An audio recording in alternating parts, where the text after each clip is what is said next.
Well, hello. Come right on in. You're at Father Fish. Nice to have you with us. Becoming sick. The way to prevent that from happening is to keep it well, keep it healthy. A healthy tank doesn't get sick unless something is put into it that causes the health to collapse. Try to get that picture, because it's not the invasion of some little microbe that's going to mess things up. That never happens. The tank is full of all kinds of microbes, but there's a balance in there that is a healthy balance that keeps things in check. It's only when you feed 10 tons of food, do something really stupid, whatever it is, to throw the balance out of whack and to make the tank sick. That's the point where the nasties take hold and they get all excited. Oh, good luck. It's sick in there. It's rotten.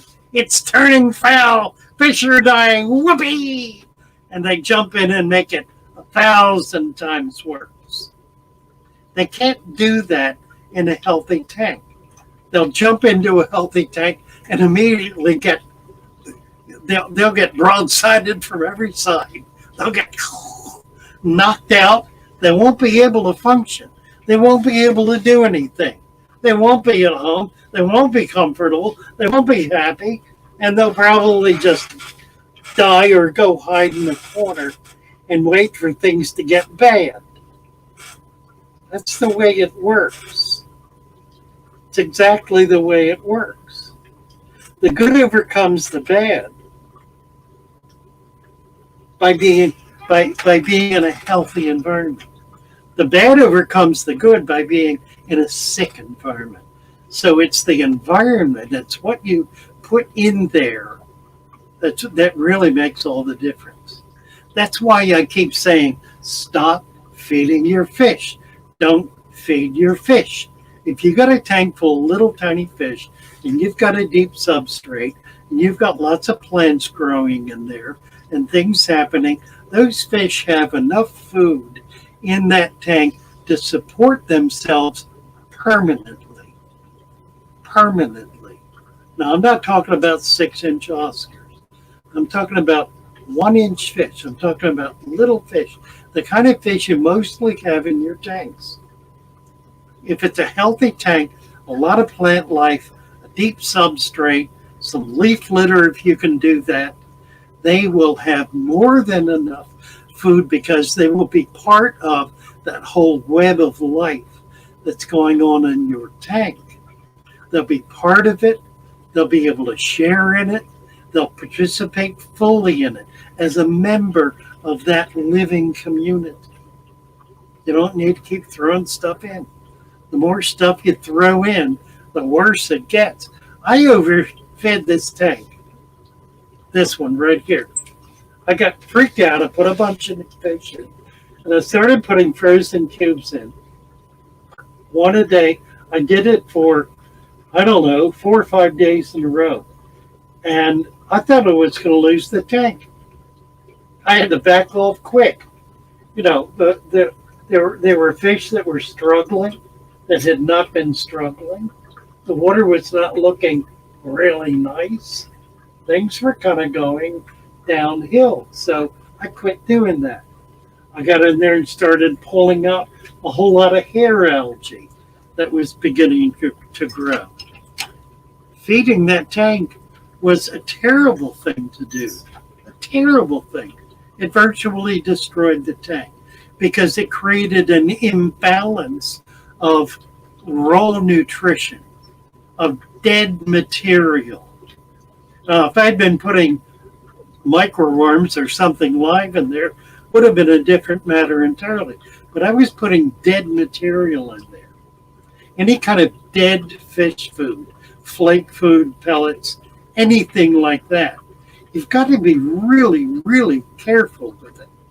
Really careful with it. If you think you're feeding, I was thinking about doing a video. The video would be called, What is a Pinch?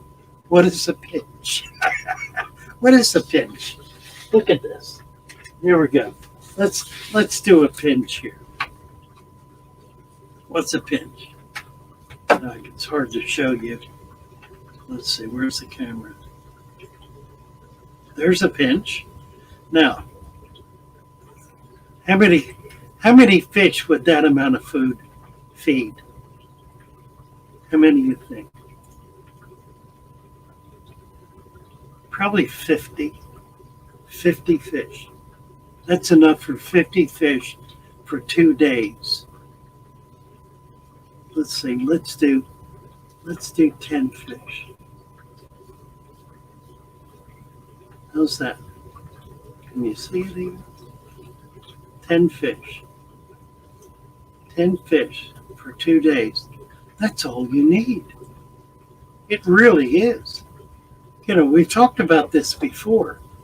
When a fish eats food, it does not digest all of that food. It only digests about 10%. Fish have a very tiny alimentary canal. By the time the food is eaten and gets through them, they process it in about 2 hours tops. In and out. And when it comes out, it's still 90% food value. So what happens to it? It gets eaten by another fish or by little microscopic critters that are in there, shrimp, snails, whatever. And they poop it out. Same deal. Times 2, times 3, times 4. And this goes on for days. The same food is feeding your fish for 2 or 3 days. It goes on. Don't feed your fish. Now, I don't mean that as an absolute, but I mean it absolutely. If you catch my gist.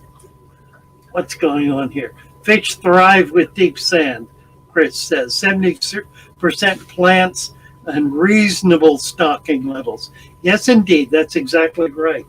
I've got about 50 fish in this 40-gallon tank right now.